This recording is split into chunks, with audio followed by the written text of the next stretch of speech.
The tropical sun burns white-hot over Henderson Field, turning the steel mast and matting into a shimmering grid of heat. Palm fronds hang motionless in air, so thick with humidity, it feels solid. Then comes a sound unlike anything heard before in the Pacific theater, a deep, guttural roar that builds from a whisper to a thunderous howl. The first production F4U Corsairs of Marine Fighter Squadron VMF-1-4 touched down on the battered runway, their inverted gull wings catching the light like the bent wings of predatory birds. Japanese observers, hidden in the jungle hills overlooking the airfield, train their binoculars on these peculiar aircraft and record what they see. Intelligence reports transmitted back to Rabaul describe the awkward geometry, the strangely kinked wings that seem to defy aesthetic principles of aircraft design. One Japanese pilot, reading these reports in the ready room of an air base 300 miles north, laughs and makes a notation in his diary that survives the war. The Americans send us a bird that does not know how to fly straight. This will be easier than we thought. What none of them can know, standing in that moment of confident assessment, is that they are observing the aircraft that will break the back of Japanese naval aviation, that will hunt their finest pilots from the sky, that will transform the mathematical equation of aerial combat so completely that within 18 months, experienced Japanese aviators will refuse to engage Corsairs unless outnumbering them by impossible margins. The bent-winged bird they mock will become the angel of death that haunts every sunrise mission, every dust patrol, every desperate flight above the green islands of the Pacific. The Corsair's story begins not with a victory, but with a requirement. In February 1938, the United States Navy Bureau of Aeronautics issued a specification for a single-seat fighter that seemed nearly impossible to fulfill: maximum speed, maximum climb rate, maximum range, and maximum firepower, all packaged in a carrier-capable aircraft. This was not simply asking for excellence, this was demanding the theoretical limits of what aviation technology could achieve. The Chance Vought company responded with a radical design built around the most powerful engine available. The Pratt & Whitney R2800 Double Wasp, an 18-cylinder radial producing over 2,000 horsepower. This engine was magnificent and monstrous in equal measure, capable of driving the aircraft to unprecedented speeds, but requiring a propeller so large that conventional landing gear would have to be impossibly tall to provide ground clearance. The solution that engineer Rex Beisel devised was the inverted Gull-Winger design that allowed shorter, stronger landing gear while maintaining propeller clearance. It was mechanically elegant and visually awkward, giving the aircraft a profile that looked almost unfinished, as though the wings had been bent in some accident of construction and left that way through bureaucratic oversight. The first prototype flew May 29, 1940, and immediately demonstrated performance that exceeded every expectation. It reached 405 miles per hour in level flight, making it the first American fighter to exceed 400 miles per hour. It climbed like an interceptor and dove like a meteor, but it also demonstrated handling characteristics that terrified test pilots. The long nose blocked forward visibility during landing approaches. The aircraft had a tendency to stall unpredictably. The cockpit was positioned so far back that pilots felt they were controlling the aircraft from another room.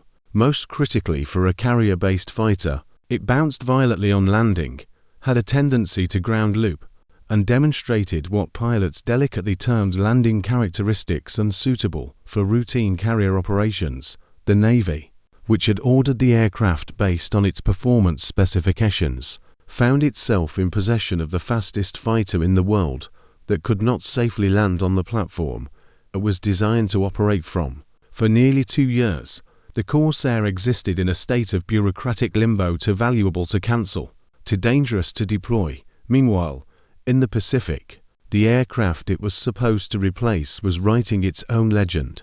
The Mitsubishi A6M0 had achieved a mythological status among both Japanese and Allied pilots. It could outmaneuver anything in the sky. Its range allowed strikes from distances that seemed impossible. Its climb rate meant that it held altitude advantage in nearly every engagement.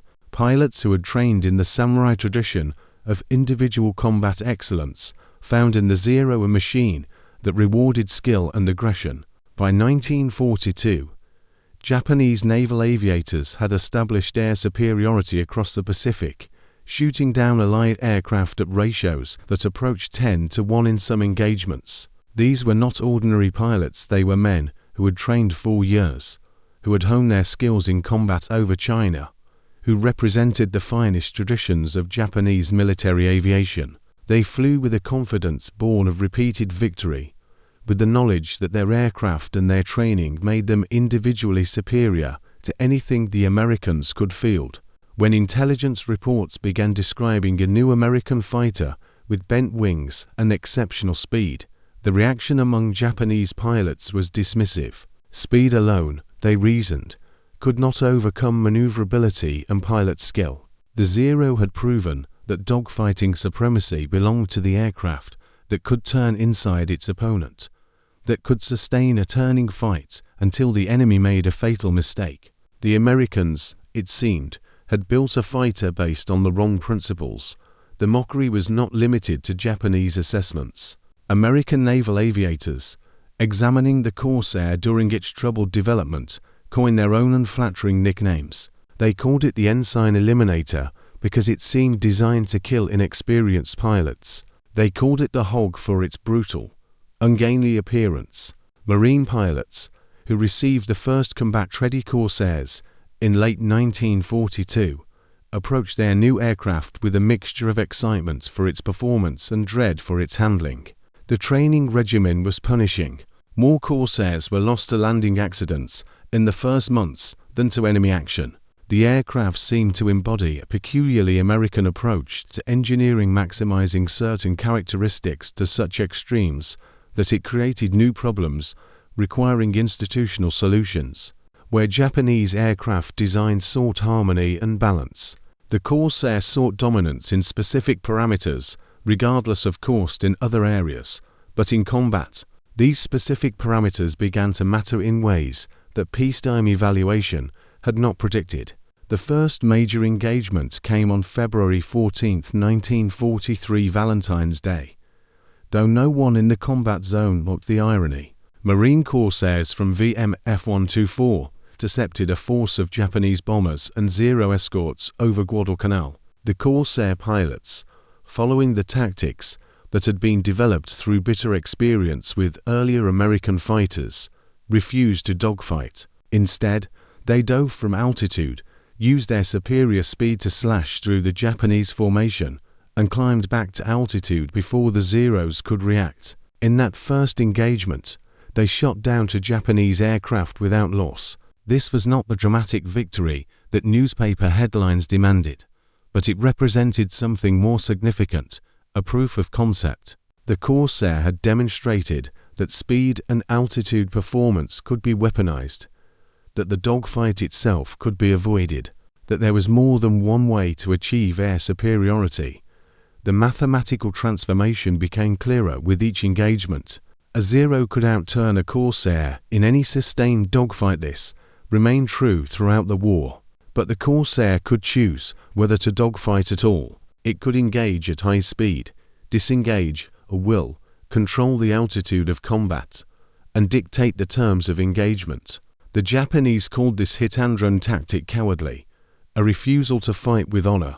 But air combat is not a duel governed by rules of courtesy. It is applied physics with lethal consequences. The Corsair pilots were not fighting dishonorably.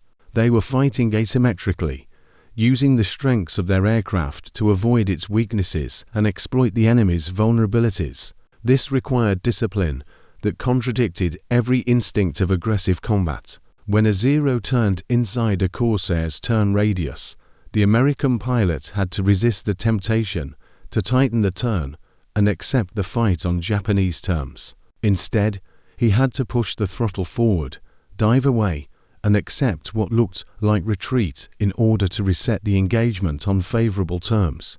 This was not the warrior tradition of individual combat. This was industrial warfare applied to the sky, using systematic advantages to overwhelm individual Excellence. The symbolic weapon of this new form of combat was not visible in aerial photographs or gun camera footage.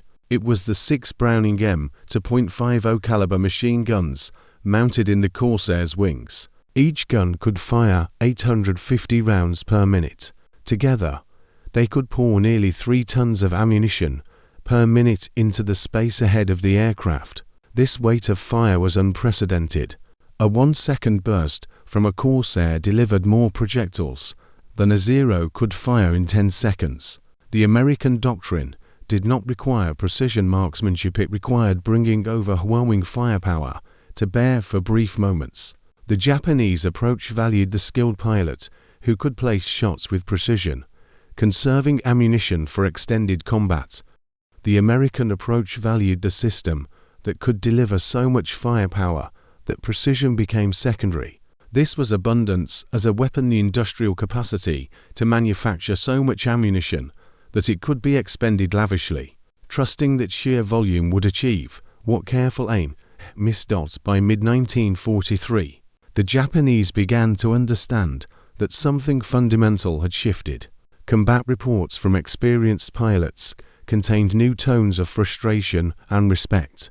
One report, captured after the war from the archives at Rabaul, describes an engagement with startling candor. The new American fighters will not engage in turning combat. They attack from altitude with great speed, fire briefly, and escape before interception is possible. Their aircraft appears crude, and their tactics without honor, but the results cannot be denied. Our pilots achieve superior position, and yet cannot bring guns to bear. We turn inside their radius, but they are already gone, climbing back to altitude for another attack. This is not combat as we have trained for it. This is something else. That phrase, something else, captures the bewilderment of encountering a system that violated the understood rules of aerial warfare. The transformation in kill ratios tells the statistical story. In 1942, Japanese pilots in the Solomon Islands campaign achieved kill ratios of approximately 3-to-1 against American fighters. By late 1943, with Corsairs increasingly dominant in the theater, that ratio had reversed to 3-to-1 in favor of American pilots. By 1944, it reached 11-to-1. By 1945, in the final desperate months of the war, some Marine Corsair squadrons achieved ratios exceeding 20-to-1. These numbers represent more than tactical success. They represent the systematic destruction of Japanese naval aviation as an effective fighting force. Each experienced Japanese pilot lost was irreplaceable. The training pipeline that had produced the superbly skilled aviators of 1941-42 could not be replicated under wartime conditions. Japanese flight schools, starved of fuel and time, began producing pilots with fewer and fewer flight hours. By 1944, new Japanese pilots arrived at frontline squadrons with less than 100 hours of total flight time, facing American pilots with 500 or 600 hours, flying an aircraft that forgave mistakes where the Zero punished them fatally. The Corsair itself evolved during this period in ways that the rigid Japanese production system could not match. When early models showed a tendency to stall during carrier approaches, Vought engineers modified the wing stall characteristics. When pilots complained about cockpit visibility, the seat was raised 7 inches. When the need for ground attack capability emerged, hardpoints were added for bombs and rockets without compromising the aircraft's fighter performance. The F4U-1A, F4U-1C, F4U-1D, and subsequent variants represented continuous improvement based on combat feedback. Production occurred across multiple factories. Vought, Goodyear, and Brewster turning out Corsairs at rates that seemed impossible by Japanese standards. By 1945, over 12,500 Corsairs had been produced. The Zero, which remained largely unchanged from its original 1940 design, numbered approximately 10,000 total production across all variants over its entire production run. The Corsair was not just defeating the Zero in combat, it was overwhelming it through industrial multiplication. There is a recording that survives from a Japanese pilot captured in the Marshall Islands in early 1944. His words preserved by an American intelligence officer who spoke fluent Japanese. The pilot had flown Zeros for 2 years, had survived the campaigns at Guadalcanal and Rabaul, had achieved 7 confirmed kills. His assessment of the Corsair carries the weight of hard-earned experience. When we first saw the bent-wing fighter, we thought it was a joke that Americans would fly such an ugly aircraft. We laughed at the wings that looked broken. But when they came for us, we learned that beauty means nothing in combat. The Corsair pilot does not seek a fair fight. He comes from the sun with tremendous speed, fires his many guns, and is gone before we can respond. If we pursue, we cannot catch him. If we run, he overtakes us. If we climb, he's already above us. This is not the combat we trained for. We trained to be samurai of the air, to engage in honorable contest of skill and courage. The Corsair pilot is not a samurai. He's a machine operator who uses his machine's advantages without shame. And he's winning. That final acknowledgement, and he's winning, represents the collapse of an entire philosophy of aerial warfare. The Japanese had built their doctrine around the concept of individual excellence multiplied by superior equipment. The finest pilots flying the most maneuverable aircraft would dominate the sky through skill and aggressive spirit. This had worked brilliantly in the war's opening years against opponents who tried to fight on Japanese terms. But the Corsair represented a different philosophy. Systematic advantages exploited without regard for traditional concepts of fair combat. American pilots were taught to avoid turning fights, to refuse engagement unless conditions favored them, to break off and reset rather than accept combat on enemy terms.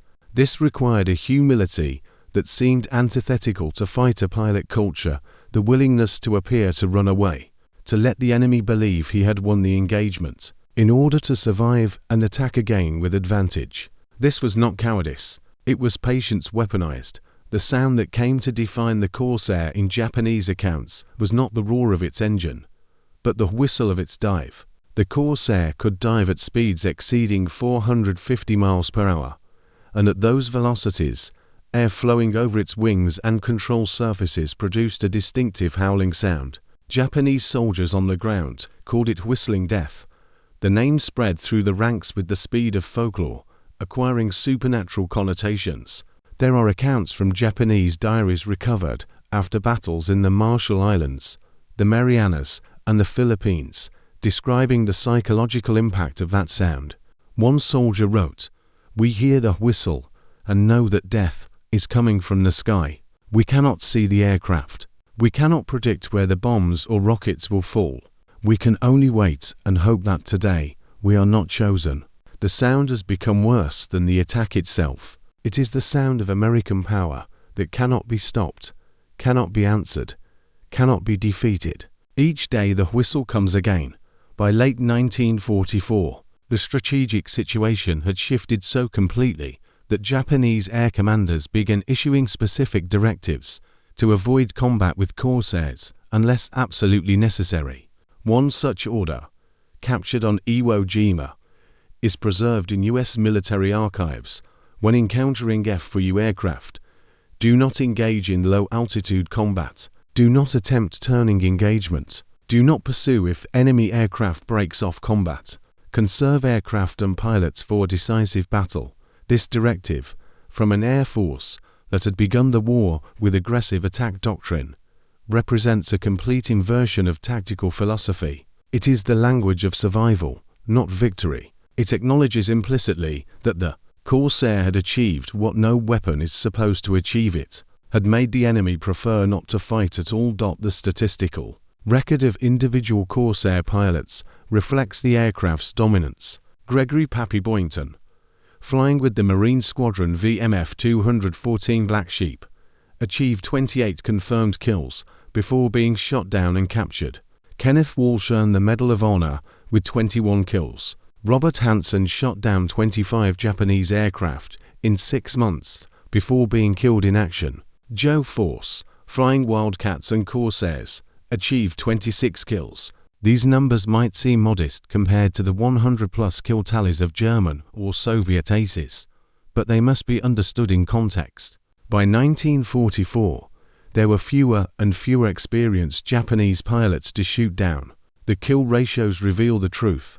American pilots were not achieving lower scores because they were less skilled, but because the target environment had been depleted. The Corsair and its pilots had not just defeated Japanese naval aviation, they had nearly exterminated it. The ground attack role that emerged for the Corsair in 1944-45 represented another transformation in the aircraft's identity. With their superiority achieved and maintained, Corsairs began carrying bombs, rockets, and napalm for strikes against ground targets. The aircraft that had been designed as a pure fighter became a fighter bomber that could deliver 4,000 pounds of ordnance with precision. Japanese soldiers fortified in caves on islands like Peleliu, Iwo Jima, and Okinawa learned to fear the Corsair in a different way. The aircraft could loiter over a battlefield, communicate with ground controllers, identify targets, and deliver weapons with accuracy that heavy bombers could not match. The same speed that made it untouchable in air combat made it capable of escaping ground fire before anti-aircraft gunners could track it. The same rugged construction that allowed it to survive aerial combat damage meant it could absorb ground fire and return to base. The Corsair had evolved from air superiority fighter to multi-role aircraft without sacrificing its primary mission capability. The Japanese response to this dominance took increasingly desperate forms. Kamikaze doctrine, which emerged in late 1944, was partly a response to the impossibility of achieving air superiority through conventional means. If Japanese pilots could no longer win dogfights, could no longer protect their ships and ground forces, could no longer challenge American air dominance, then the aircraft itself could become the weapon. This was the ultimate admission of tactical bankruptcy, the acknowledgement that victory through skill and equipment superiority was no longer possible. The Corsair did not cause kamikaze tactics, but it contributed to the calculus that made such tactics seem necessary. When an experienced pilot in an obsolescent aircraft had virtually no chance of surviving combat against Corsairs, then using the aircraft as a guided bomb began to seem like a logical allocation of resources. This was the mathematics of desperation, the arithmetic of an air force that had lost not just battles, but the capacity to fight battles on conventional terms. The symbolic weight of the Corsair's dominance appeared in unexpected places. American propaganda made extensive use of the aircraft's profile in posters and newsreels. The distinctive bent wings became visual shorthand for American air power, for technological superiority, for the inevitable advance across the Pacific. But perhaps more significant was what appeared in Japanese propaganda, or rather, what did not appear. By 1945, Japanese media had largely stopped depicting aerial combat in heroic terms. The victorious fighter pilot, a staple of earlier propaganda imagery, vanished from posters and films. This absence spoke more clearly than any admission of defeat. The mythology of the samurai pilot, which had sustained Japanese military culture through the early war years, could not survive the empirical reality of kill ratios and tactical helplessness. The Corsair had not just defeated Japanese aircraft, it had defeated the narrative that made Japanese air doctrine coherent. There is a photograph taken on the deck of USS Essex in June 1945 that captures something essential about what the Corsair represented. The image shows a line of F4U Corsairs prepared for launch, each loaded with bombs and rockets, each painted with kill markings indicating multiple victories. The deck crew, young men in t-shirts and ball caps, are preparing the aircraft with casual efficiency, as though readying instruments for routine work. There is no drama in the image, no sense of epic struggle. It looks like factory workers processing products on an assembly line. And in a sense, that is exactly what it is. The Corsair had industrialized air superiority. It had made the destruction of enemy aircraft routine, repeatable, scalable. The Japanese had approached aerial combat as a test of warrior spirit and individual excellence. The Americans had approached it as a production problem requiring systematic solutions. Both approaches were culturally authentic expressions of their society's values, but only one was sustainable under the conditions of industrial total war. The end came not with a single decisive battle, but with the gradual recognition that continued resistance was producing nothing but casualties. By August 1945, Japanese air forces had been reduced to a few hundred operational aircraft, most of them held in reserve for the anticipated invasion of the home islands. The pilots who would fly these aircraft were barely trained teenagers with perhaps 50 hours of flight time. They would have faced Corsair pilots with combat experience measured in years and hundreds of sorties. The matchup would not have been aerial combat in any meaningful sense. It would have been execution. The atomic bombs ended the war before this final apocalypse of Japanese aviation could occur. But the outcome was never in doubt. The Corsair and the system it represented had already won. The post-war service of the Corsair extended the aircraft's legend into the jet age. During the Korean War, Corsairs flew ground attack missions against targets in North Korea, proving that a World War II-era piston fighter could still be effective in a conflict featuring jet aircraft. The French used Corsairs in Indochina. The Honduran Air Force operated Corsairs into the 1960s. The aircraft appeared in countless films and television shows, its distinctive profile becoming synonymous with Pacific War aviation. But this longevity was more than nostalgia. It reflected the fundamental soundness of the Corsairs, designed the rugged construction, the reliable engine, the adaptability to different mission profiles. The aircraft that had been mocked for its awkward appearance in 1943 became a celebrated icon precisely because its awkwardness had been functional rather than aesthetic. The bent wings were not a design flaw, but a solution to competing requirements. The long nose that obstructed visibility was the necessary consequence of housing a powerful engine. Every apparent deficiency existed because prioritizing certain capabilities required accepting trade-offs in others. The deeper truth embedded in the Corsair's story extends beyond aviation history into questions of how societies approach problems of tool-making and warfare. The Japanese had created the Zero as an expression of their values: lightweight construction for agility, long range for offensive operations, pilot skill valued above pilot protection. The aircraft had no armor, no self-sealing fuel tanks, no heavy armament. It trusted that pilot excellence would overcome these vulnerabilities. This worked magnificently until it encountered systematic opposition that did not rely on individual excellence. The Corsair represented a different value system: heavy construction for survivability, overwhelming firepower for lethality, pilot protection prioritized even if it meant reduced maneuverability. The aircraft weighed nearly 14,000 pounds, fully loaded, almost twice the Zero's weight. This made it less agile, but far more survivable. A Zero that took hits usually burned. A Corsair that took hits usually returned to base. Over the course of a long war, survivability trumped agility because survivable pilots accumulated experience that made them more deadly than agile aircraft made inexperienced pilots. This is not a comfortable lesson for cultures that value martial excellence and warrior tradition. It suggests that superior training and superior individual skill can be defeated by superior systems and industrial capacity.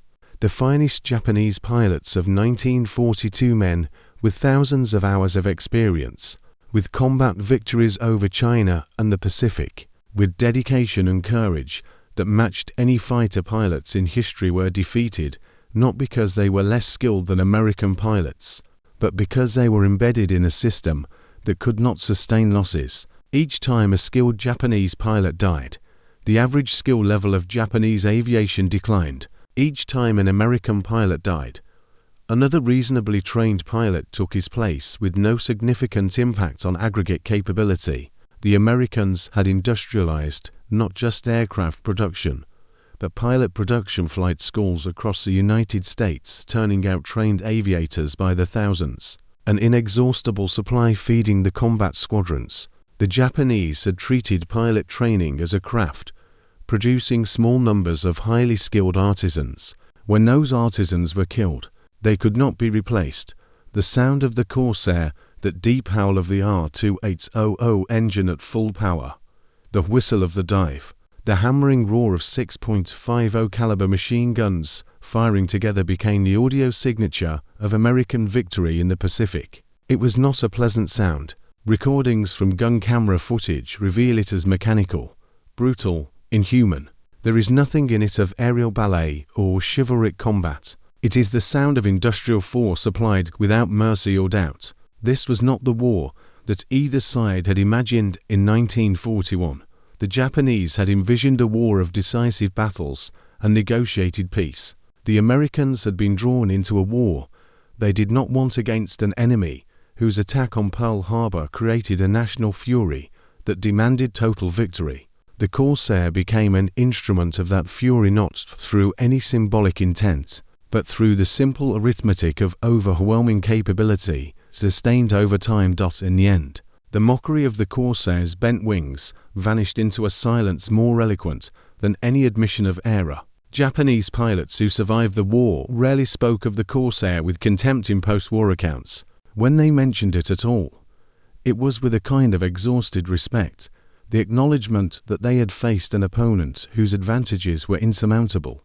The wings that had looked broken were functional perfection. The aircraft that seemed ungainly was optimized for lethality. The Americans had not built the most beautiful fighter of the war that honor might belong to the Zero, or the Spitfire, or the Mustang.